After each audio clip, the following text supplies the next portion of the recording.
From Indiana State, 6'9", number 33, Larry Bird. Good evening and welcome to this ESPN special presentation. I'm Dan Patrick. The NBA season opens up this Friday night with 11 games on the schedule, including the Celtics hosting the Minnesota Timberwolves.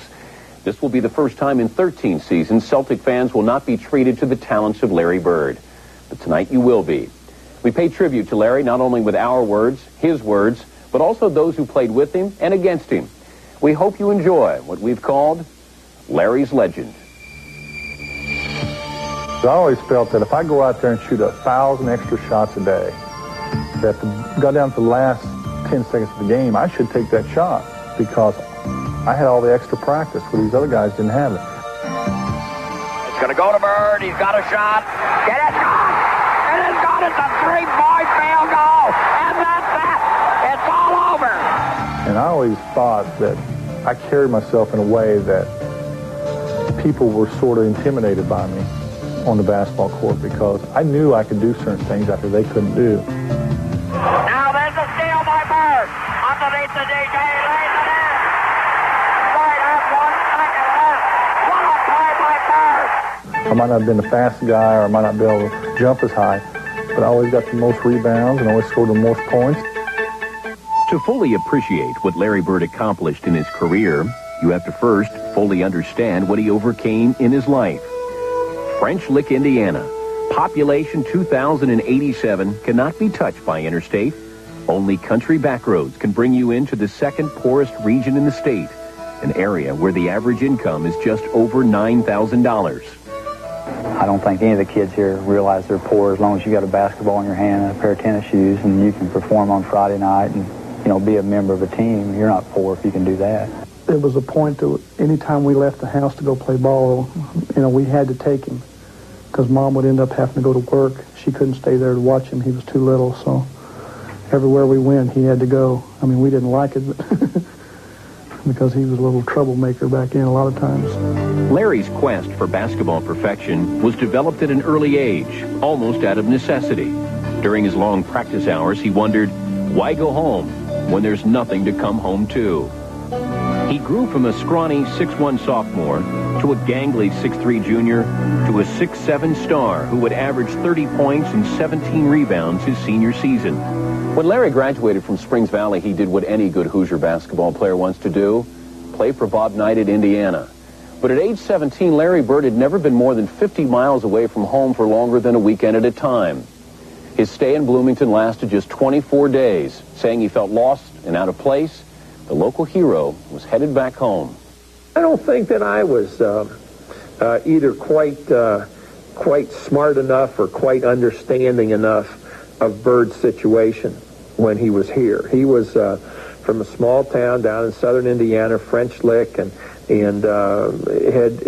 had some tough things in his life growing up, and came here, and I kind of approached it when he left toward the end of September. Well, I wouldn't have chased May or Buckner or Abernathy, and I'm not going to chase Larry Bird either. Well, probably at that point in his life, Larry needed somebody to chase him a little bit and to show a little bit more compassion for his situation than I did at that time. I get back to campus and I see Scott May and my brother, Lauren, who happened to go to Indiana University. And I asked my brother, I said, well, where's this kid named Bird? And my brother says, yesterday I saw him out on this road, and it's called 37. I saw him on 37 with his luggage. I think he went home. Did you feel like a failure when you were hitchhiking home? No, I was glad to get out of there. The only thing I was worried about is when I got home how my family would react. And I can remember my mom was mad at me for 3 or 4 months after that. The first month we didn't even speak. And I can understand that, but I made the decision to leave, and I was going to stick by it. I had everybody talking to me, trying to get me to go back, but I couldn't. I mean, it wasn't for me, and I had to get out of there, and I did. I mean, I was upset about it a little bit because I thought, well, what are you going to do? And that was the first question I asked. I said, well, what are you going to do? I mean, you can't just lay around here and do nothing. Still to come on the show, Larry's legend suffers an identity crisis at Indiana State. I had some friends who I kept in contact with while I was still back here at Indiana State, and because of the numbers that he would produce, they assumed that Larry Bird was a black player.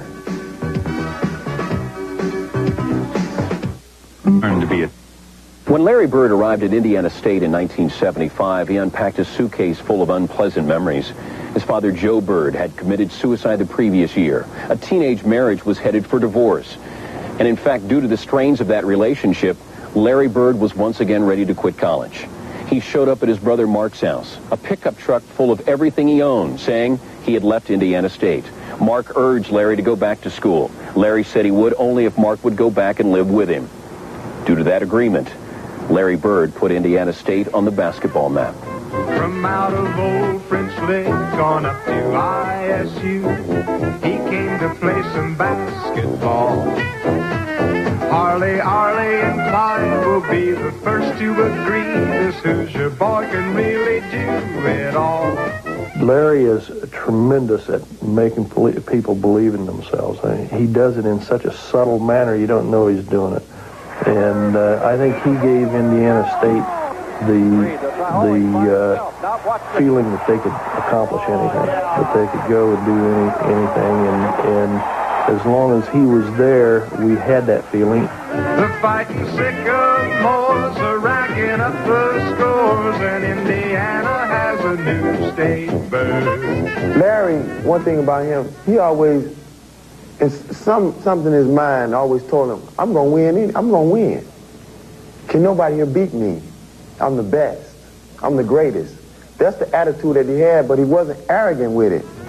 The Sycamores won 25 games in Larry's first year in Terre Haute, but the word about Bird had yet to spread nationwide. Going to Denver for 2 years, I had some friends who I kept in contact with while I was still back here at Indiana State, and they never saw Indiana State or Larry Bird on TV. So because of the numbers that he would produce, they assumed that Larry Bird was a black player. And I thought, never thought of that, but they just thought that, a guy can do that kind of thing as far as score and rebound and dish out the assist. Must be a black athlete. 2 years later, basketball's secret weapon was no longer a secret to the rest of America. The Sycamores, who were unranked in the preseason polls Larry's senior season, breezed through the regular season unblemished. ISU tacked on a couple of more wins during the NCAA tournament, including a 2-point victory over DePaul in the semifinals. For Indiana State, wearing number 33 at center, 6'9" senior from French Lick, Indiana, Larry Bird. The championship matchup would prove to be Act 1 of a long-running two-man play that would eventually leave a lasting impression on the sport. Bird didn't know his team would make it to Salt Lake City that year, but he had a premonition Magic's team would. I remember the first time I seen him play was my senior year, and they were playing against the Russians. And, they would dunk and pass, and you could tell he had control of the game from the beginning. And we played the Russians that year, too, and we had a close game. They beat them, 15 points, 20 points. But you could just tell that he was a great basketball player. And it's the first time I seen him play, and I was telling the guys right then that team is going to win the championship this year. You didn't have a good feeling that night you played them, did you? I didn't have a good feeling, no, not at all. Wasn't scared of them, or I thought that they would have to play a bad game for us to win. Indiana State's one for all couldn't beat Michigan State's all for one. Bird and the Sycamores' magical season couldn't make their final opponent disappear. I wasn't disappointed that much in getting beat. It was all of a sudden my career's over. I was almost through with college. All I had to do is finish up my student teaching, and it was over. And that's what hit me more than anything. Losing basketball game, you'll get over that because there's always another game. But leaving college because I had such a great time there, had a lot of friends. That's what got me. All-American. We go to the finals. We lose to Michigan State. After the game, he tells me, I need to go to the boys club. I need to work out and shoot. I need to work on my game. Hey, we had a great year, man. What are you talking about? I'm going home and I'm going to brag. I'm not going to play any ball, but that's just the difference, he's a perfectionist, and he worked at it. You know, he really did. Before heading back to French Lick to hone his talents for the Celtics, Bird set his sights on conquering another sport, baseball. He was a little nervous in doing it, which, you know, if the truth be known. The reason I played in college is because I knew I could hit that baseball. We didn't start Larry. We kept him in the dugout, and the people kept, you know, pounding the stands, wanting to see him. I haven't played baseball in, God, I don't know, 4 or 5 years, 6 years.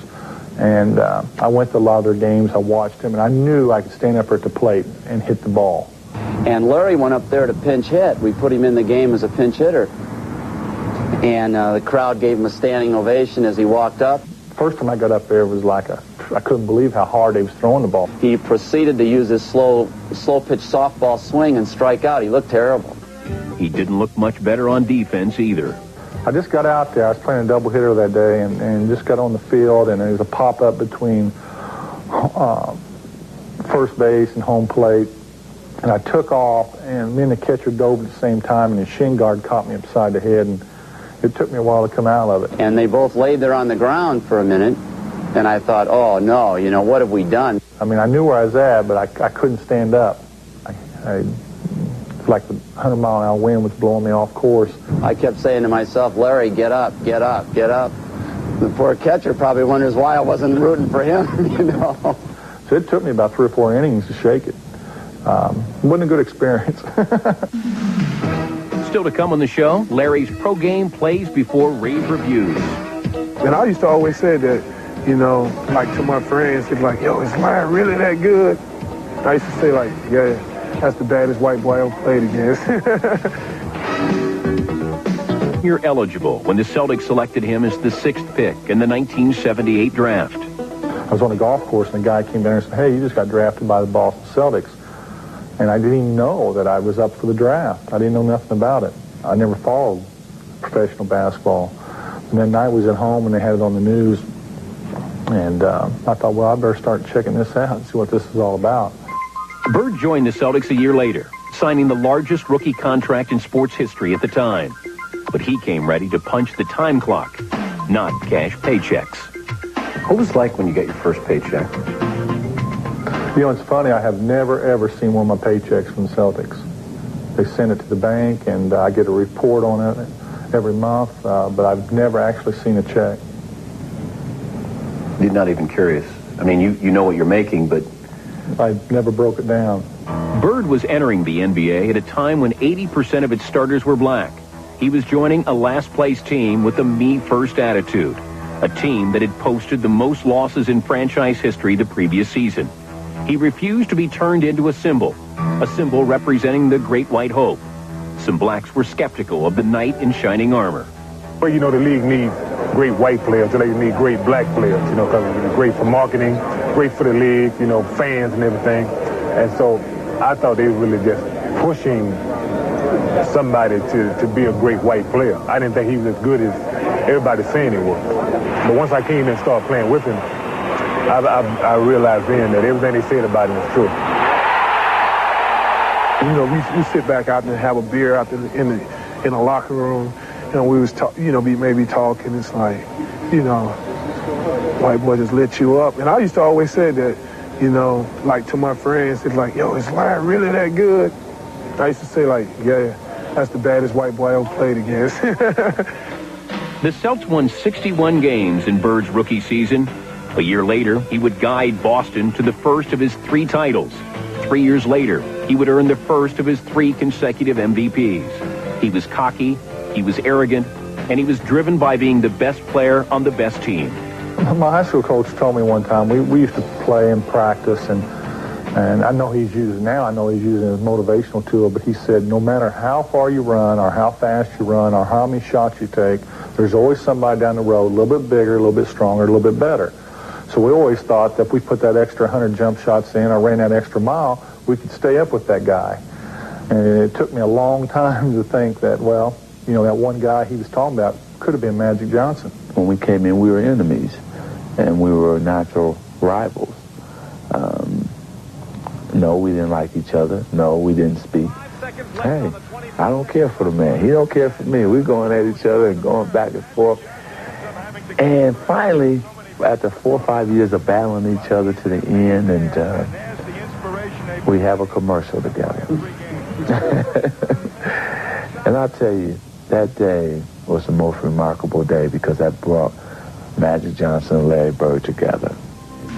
While his wars were with Magic, his battles were waged with the rest of the league. It was a tie game. They had the ball, and DJ was stalling the basketball. And Larry was kind of standing outside behind him, like denying him the ball. And they called a timeout, and he turned around and looked at me and said, "I'm going to score right here on you." And I said, "I know you will. I'll be ready." 10 seconds. 5, and Bird has the basketball. Look out. 2 seconds on the clock, and timeout used by the Sonics. And he shot a turnaround jump shot. And I just looked back, and the ball just went in, hit all net.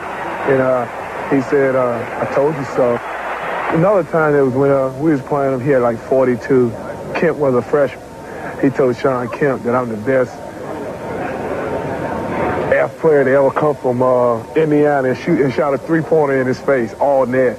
We was like, Larry Legend is at it again. Larry uses picks probably better than any players ever played the game. And Larry was on the box, and Robert Parrish was coming down to set a pick on me. So Chief didn't shoot, didn't throw a good pick. So while Larry's in the air, he's got the ball right here, and he's screaming at Chief for not setting the pick. And I'm like, he's screaming at a guy in the air for not setting the pick, and he makes the jumper. I'm like, I couldn't believe that. He put the fun into fundamentals. He wasn't into degree of difficulty. His career lasted 13 seasons. The pain those 13 seasons delivered will last a lifetime. His body started asking for timeouts in 1989. By 1992, his body would ask to quit. We'll never know how much pain you're in, Willie. Unless you have back trouble. It got scary after a while because it got to the point where I couldn't feel my leg, my toes. That's what scared me the most. The announcement was not a shock, but the timing was a surprise. His farewell party came soon after a printed story suggested Larry Bird was considering playing part-time. It just kept getting worse as the summer went on. You know, they was going to start picking the games and home games. They're going to do this and that. And my back wasn't feeling that good anyway. And when I made my decision, it was time to do it, get it over with, and go on with life. But there's no way that would ever happen. I would never, ever do that to the fans of the NBA. If you ask to sum up Larry now versus after retiring, then, you know, now he's fun. He's really, a hell of a person. Then he was pure basketball, pure athlete, pure star, pure Boston.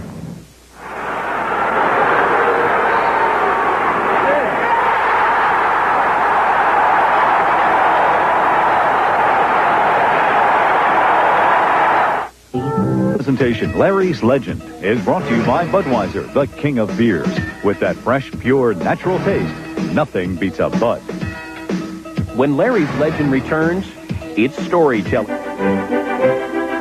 We were on the road, and Larry used to like to have a little bit of fun out, like we all did. We were all young. We'd go out and a few beers after the game and stuff. And so Larry decided on this road trip that he wasn't gonna drink, wasn't gonna go out, was gonna go to bed early, was gonna take care of himself, and have a great road trip.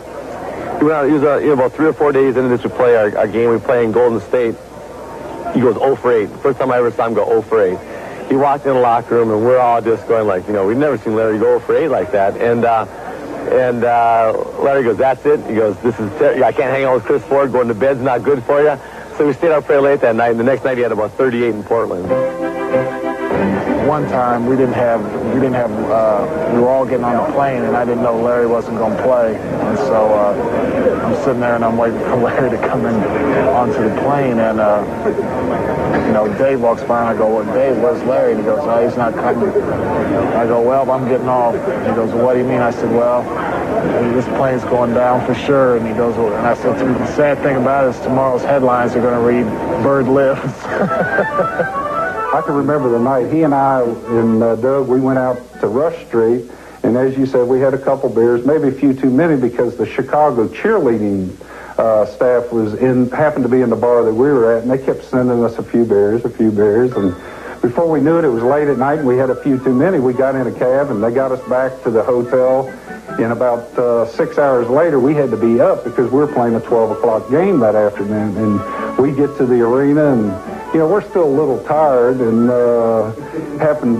matter of fact, Larry fell asleep on the taping table to get a little nap before the game. So we go out, and Larry takes his first shot. He misses everything. And I'm going, oh, Lordy, Bill Fitch is going to be all over me because he knew he was with me. And Robert Parrish picks up 3 quick fouls. So that means I got to go into the game and play a bunch of minutes that night. We ended up winning the game and winning the series against Chicago. Bird had, like you said, around 40 points. And as we're walking off the floor, I can remember this. Larry looked over at those cheerleaders and said, thanks a lot for those Bears last night. The doors had probably just opened to the arena. And these 2 guys walk around the corner. Our locker room wasn't well marked, so they probably thought they were just going into a restroom or probably just walking around seeing what they could find. They happened to walk into our locker room, and I could tell when they first walked around the corner that they were just like shocked that they were in the Celtic locker room all of a sudden. And Larry, as soon as he sees them and he knows they're not supposed to be there, he says, oh, hi, guys, come on in. And he invites them in the locker room, invites them to have some popcorn. The ball boys had already got some popcorn in there, and these guys were just like shell-shocked, you know, that they walked into the place, and now Bird's making them stay in there, and they're like scared to death. And so he makes them sit down by his locker, and he gets them some popcorn. If you guys need anything to drink, we got some beer back here for after the game, or Coke or pop, whatever you need. And then after every player would come in, Larry would introduce these guys to the player. And these guys, after a while, you know, they just started eating this stuff up.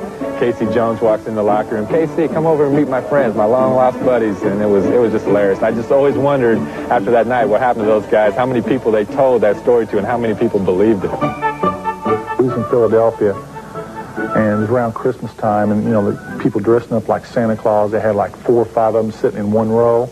The game's going on, and they take me out of the game. We're sitting there. And I look over there, and there's these 4 Santa Claus getting in a fight, and these guys are pounding these Santa Clauses, and I'm sitting there going, holy cow. I said, what's all these kids think about this? You know, sitting in the stands, and they look down there, 4-year-old kids, hey, Mama, there's Santa Claus, and all of a sudden you see him in a fist fight with some guy behind him. That was probably the most startling thing I've ever seen in my entire career. While Bird was still active, he never wanted to look back on the highlights of his career. He feared this was an admission that he was no longer still improving. The NBA will discover more stars. Boston will attach itself to another hero.